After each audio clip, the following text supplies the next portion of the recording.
sesión de la tarde es... You already know what I'm going to say, so I speak in Spanish. La sesión de la tarde tiene que ver con la transmisión de la judeidad sin matrilinealidad o patrilinealidad, las bases históricas para uno y otro y la visión del Halakha al respecto.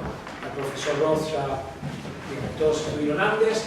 Para quienes no estuvieron, simplemente el profesor Roth es uno de los mayores talmudistas de nuestra era y probablemente uno de los halajistas más importantes del movimiento conservador, uno de los 2 o 3, no uno de 10. Es un honor para nosotros contarlo aquí y esto es producto de la continuación de un curso que Rabbi Meyer dio el año pasado vía internet a todos los estudiantes rabínicos durante un semestre entero. Welcome again. Thank you very much.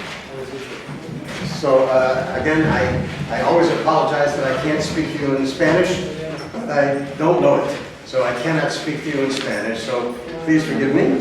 I was asked to do this session in English, but I have to make a deal with you.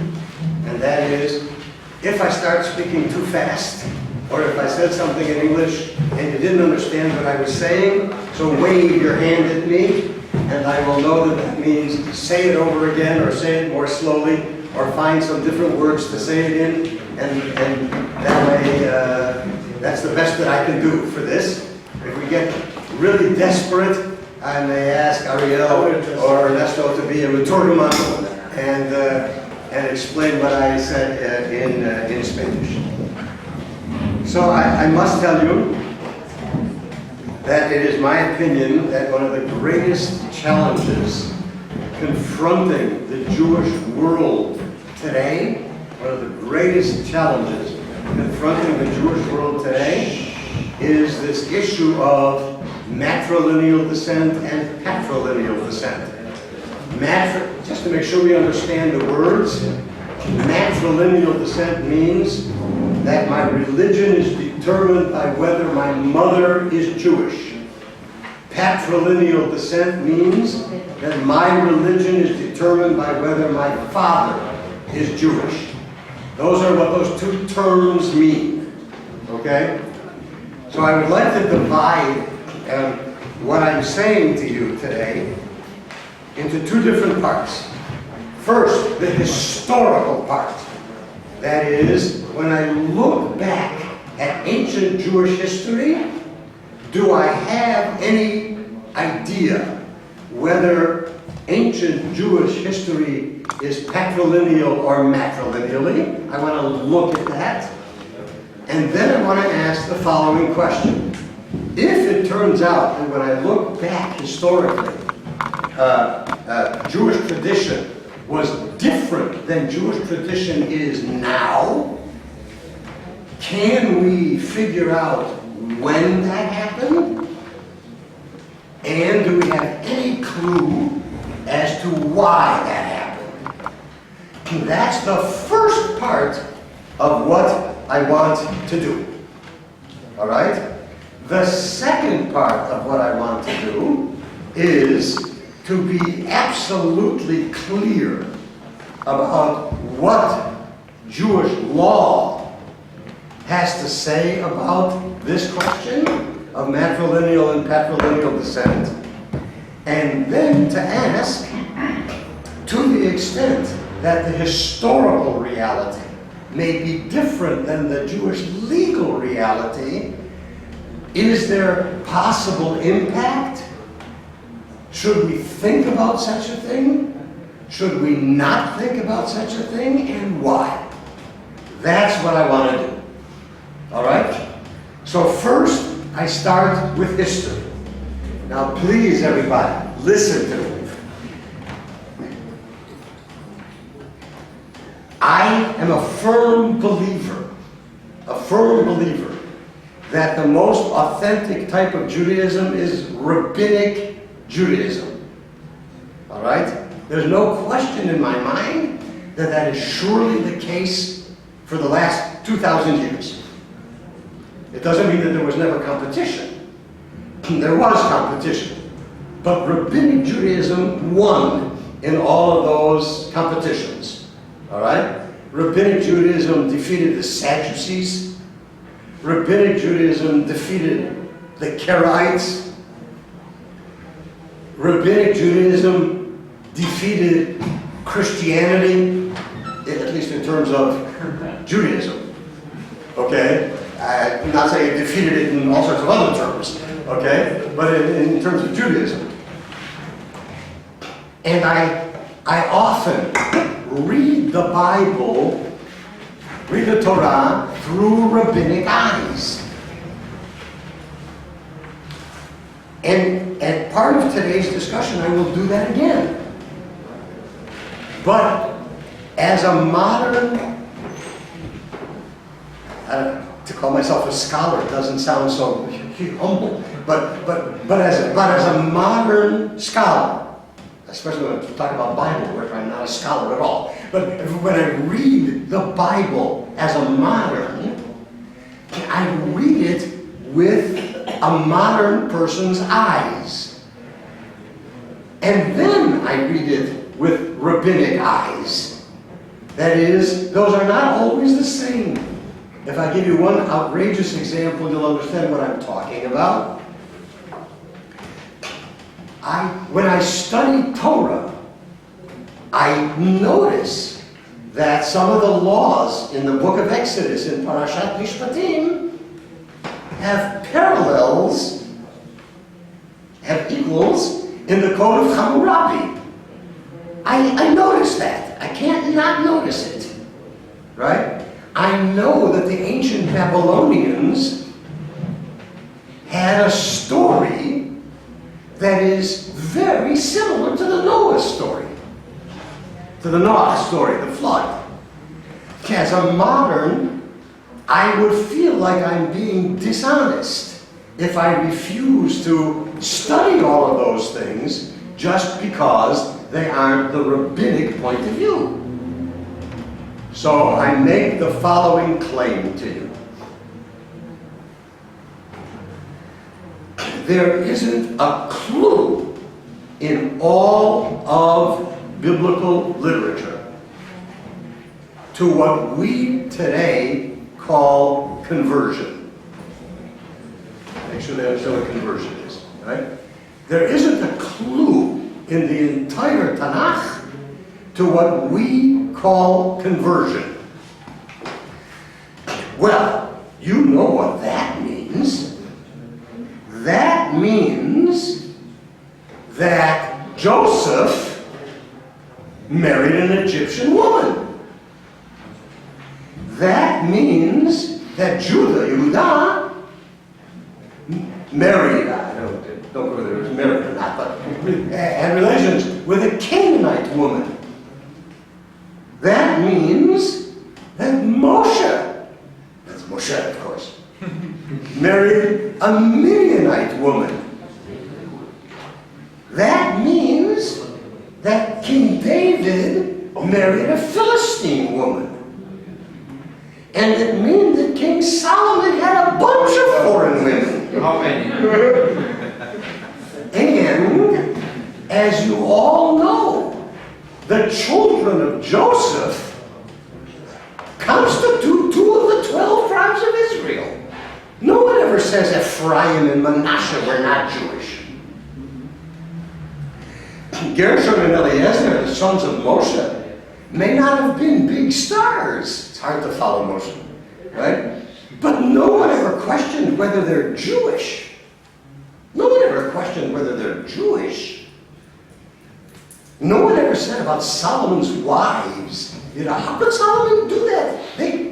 The rabbis, of course, said about all of these people that they converted.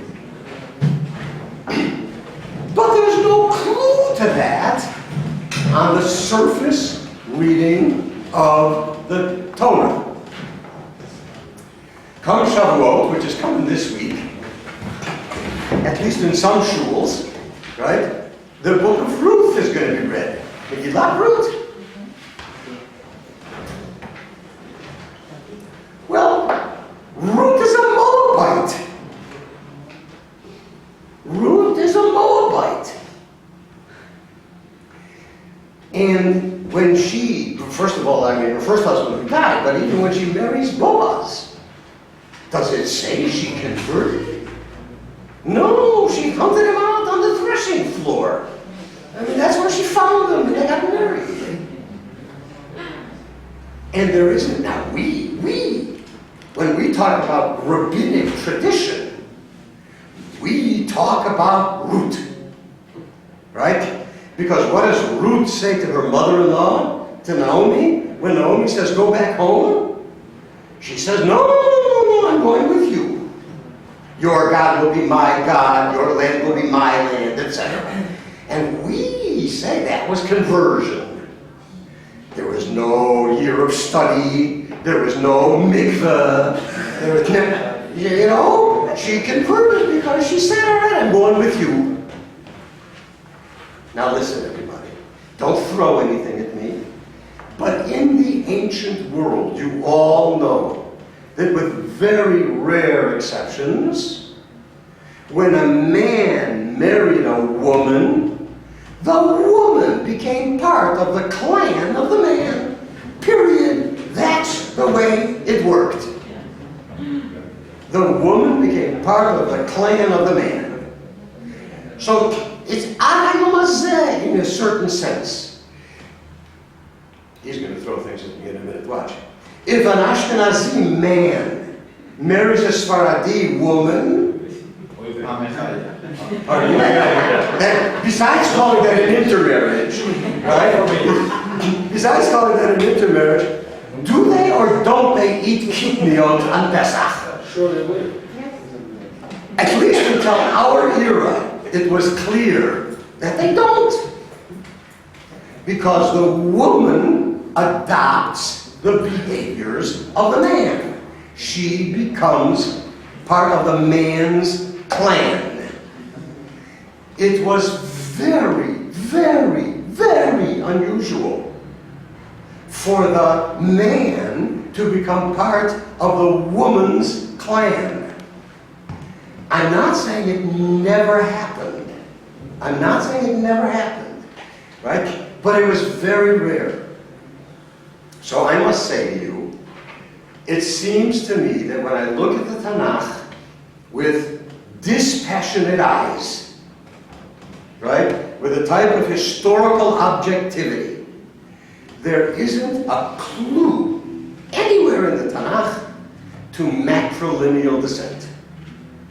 Quite the contrary, the clue is to patrilineal descent. Judah's kids are Jewish, Joseph's kids are Jewish, Moses' kids are Jewish, David's kids are Jewish, Solomon's kids are Jewish. They're all Jewish. Because the Bible is patrilineal. Of that, as a matter of historical record, there can be almost no question. Almost no question. And Rabbi Skorka had to leave, but we were talking out in the hall a minute ago before he had to leave, and for the passage number 1 on your sheet, he quoted, right? If you look at passage number 1, we may not do all of these, and we're certainly not going to do all of them in great detail, but the first passage says, it's a quote from the Talmud Bavli. You can't get more authoritative than the Talmud Bavli. All right? By the way, don't misunderstand this as a matter of law, but listen to what it says. Mishpachat av kruya mishpacha. The father's family is called one's family. Mishpachat ein eina kruya mishpacha. The mother's family is not called one's family. Right? Now, and we all know that that was true. We all know that that was true. From the simplest thing of all, when a man married a woman, she took his last name. Right? She became part of his clan. The children all had his last name. It is still predominantly Jewish. Not Jewish, true. It is still predominantly true that that's the way it normally works. That that's the way it regularly works. That's a reflection of a type of patrilineal, of looking at things patrilineally. of looking at things patrilineally. Now, here's what I want to do. It's going to be, you'll excuse the lousy, that's a colloquial word, the poor chronological order. And what I want to do now is to read with you passage number 8. It doesn't mean we're going to skip all the rest of them, but look with me at passage number 8. Passage number 8 is a Mishnah that comes from the volume of Talmud called Kiddushin. It comes from a volume of Talmud called Kiddushin. Okay? First, let me read it to you and explain it to you. Only 2 of the clauses are the most important ones for me today. I'll read you all 4 of them, but 2 of them are the ones I want to focus on. So I read it to you. It says, Kol makom sheyesh kiddushin ve'ein avera. Anytime when a union between a man and a woman is such that they can be legally married to each other with no sin involved, there's no sin involved in their being united. Havla olech achar hazachar. The children follow the father. Ve'ezezo, and what relationships are these? I'm sorry. Zo, ve'eze, which is this? Zo kohenet leviav Yisraelit. This is the daughter of a Kohen, the daughter of a Levite, or the daughter of Yisrael. Shenis'u lekohen ulevi uleYisrael. If the daughter of a Kohen married an Israelite man, Havlad olech achar hazachar. The children are Yisraelim, even though she was the daughter of a Levi. If she is the daughter of a Kohen, and she marries a Levi, the children are Leviim. The children are Leviim. Right? I mean, this is the way it still works today, so everybody's got that. You're all clear about that. All right? Now, what that means is what we were talking about in the first thing I read to you. That mishpachat av kruya mishpacha. It's the father's clan that is your clan. This does not prove whether matrilineal or patrilineal descent. Because what's being spoken about here is within the Jewish people, how do you get defined? Presuming that you are Jewish, how do you get defined? Answer, by your father. You get defined by your father. And you all know that as a matter of Jewish law, that is true. How was it? It is into their parenthesis. If I'm in Israel and I marry the daughter of a Kohen, my children are Israeli. Our children are Israeli. Okay? Because it's my clan. My wife happens to be the daughter of a Kohen, so if my firstborn is a son, he doesn't need a pidyon abed. All right? There's some little remnant of the fact that my wife comes from a priestly clan. All right? But by and large, for the purposes of my children, their mother's priestly status is virtually irrelevant. That's clause 1 of the Mishnah. Okay, look at clause 2. It says, V'chol makom, it's the second line. The second word in the second line. V'chol makom sheyesh kiddushin v'yesh avera. But in any case, where the marriage is binding, but it is in violation of the law, there's a sin involved in having that marriage, havlad olech achar hapagum. The offspring is considered like the pagum. Give me a good English word for pagum. The blemished party. So this is what I'm going to get. I'm going to read the examples, but I don't want to spend a long time on it because it's not so relevant to today's discussion. Ve'ezo, what's this? Zo almana l'chohen gadol. That's a widow who marries the high priest. The high priest is not allowed to marry a widow. But if he marries her, the marriage is binding. That is, you can't just say this marriage never took place. The marriage is binding. I may make him divorce her, but he has to divorce her, right? Because the marriage was binding.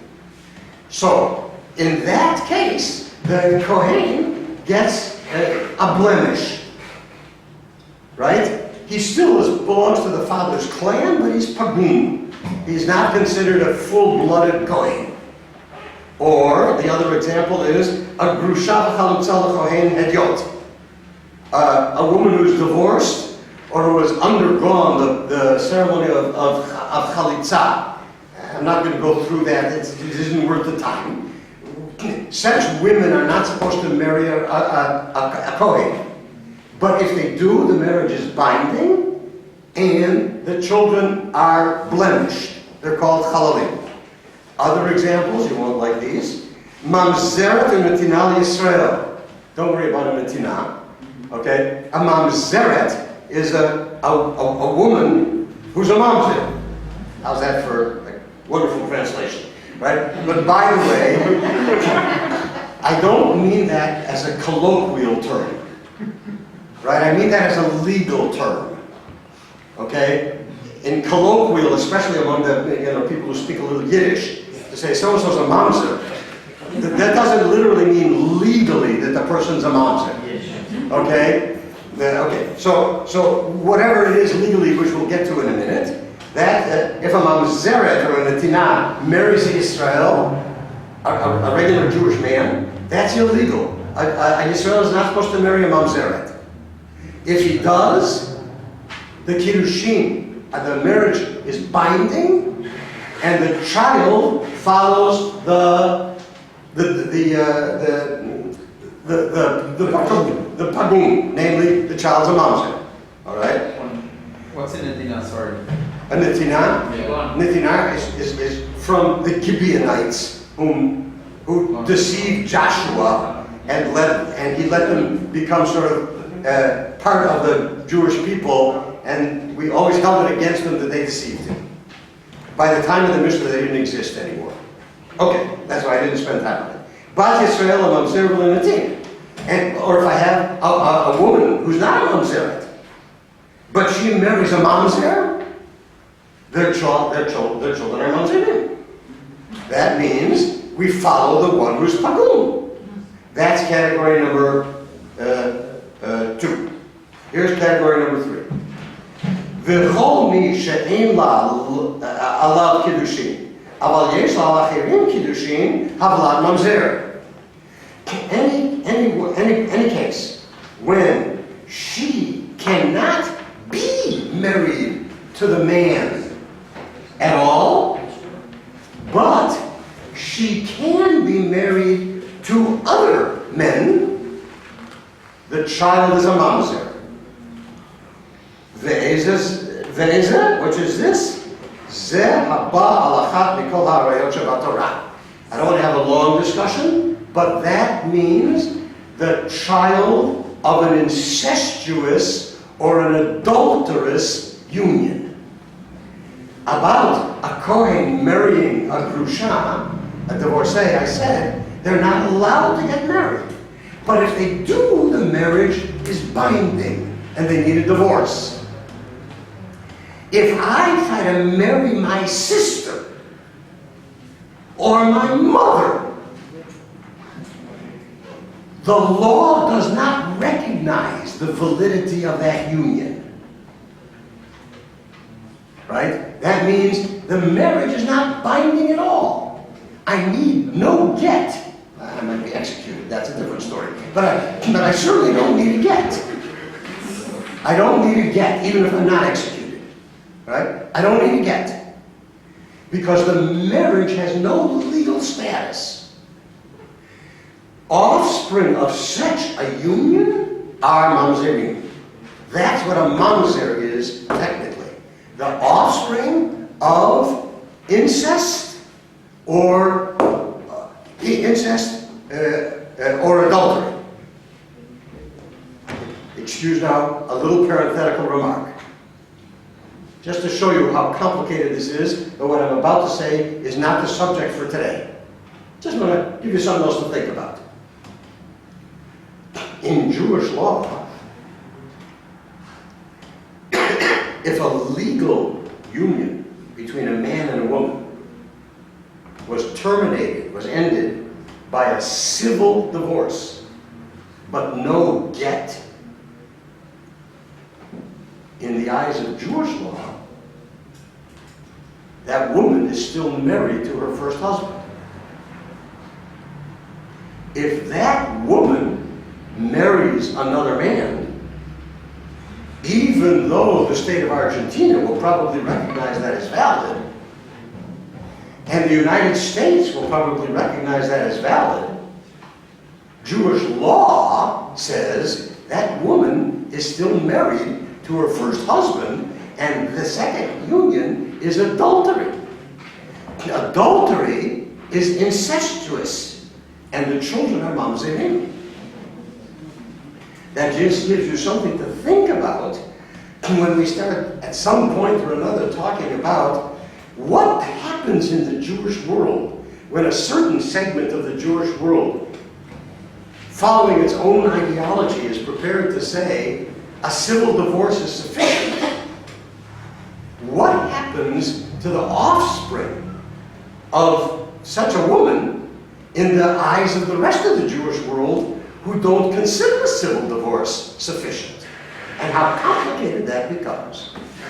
Now comes the last clause of the Mishnah, and here it is. This is the main reason why we're doing it. Oh, sorry, I have to say one more thing about it. I cannot marry my mother, and I cannot marry my sister. But there are all sorts of men in the Jewish world whom they can marry. It's just me that they can't marry. Okay? Okay, now I'll distinguish that from the fourth category.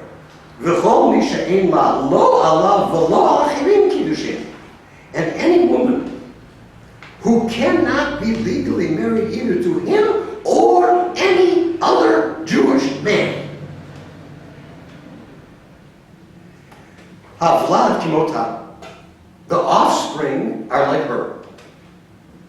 Ve'ezel ze vlad shivcha v'nochrit. That is the offspring of a non-Jewish handmaiden. We can ignore that one. Or a nochrit. A nochrit is a goya, a woman who is not Jewish.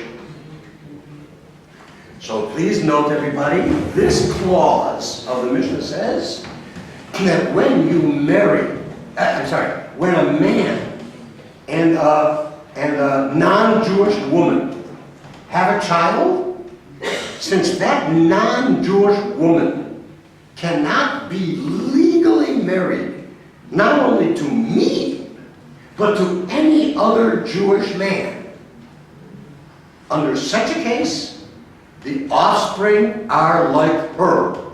That is to say, they are matrilineal. They are matrilineal. And they follow the mother, not the father. They follow the mother, not the father. Now, allow me to point out a couple of things to you about this Mishnah.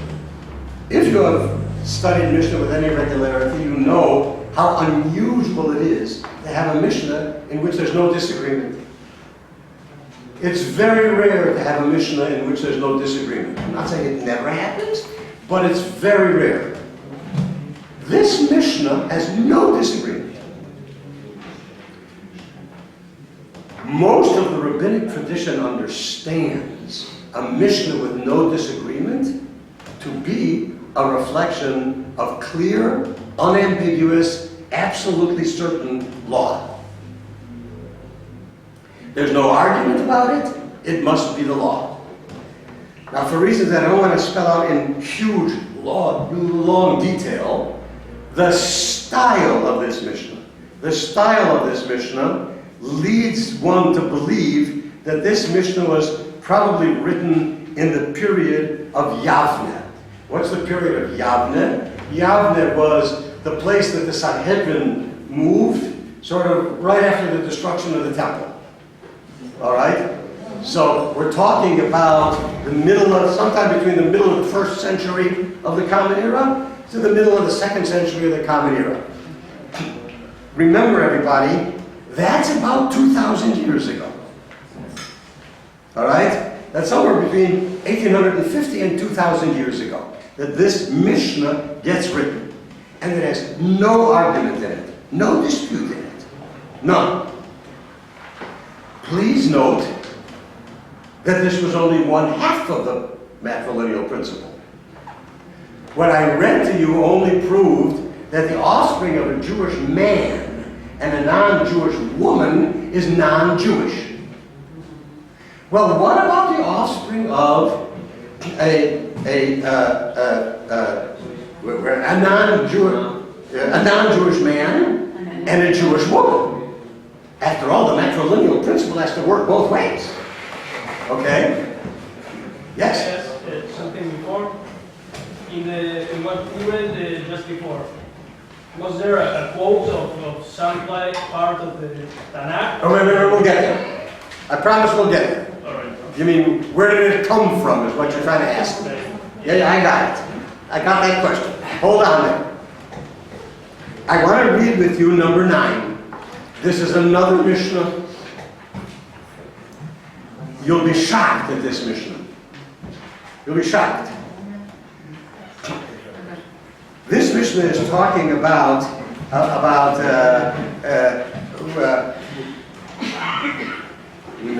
without giving a whole long lecture about this kind of business, the family of a Kohen was allowed to eat sacred food even though they themselves were not Kohen.